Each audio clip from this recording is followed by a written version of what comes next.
Paano nga ba binuo ng Diyos ang universe, sa kabila ng iba't ibang kultura, pananampalataya, at paniniwala ng mga tao sa buong mundo ay laging may namumuong diskusyon sa pagitan ng mga relihiyon.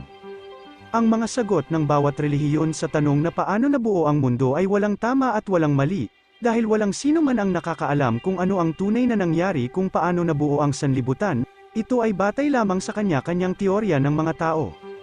Sa maraming mga relihiyon, may mga teorya at mga kwento ng paglikha ng mundo. Sa Kristyanismo, mayroong Genesis sa Biblia, kung saan iniuugnay ang paglikha ng daigdig sa Diyos. Ayon sa Genesis Kapitulo 1 versikulo 1, sa simula ay nilikha ng Diyos ang langit at lupa.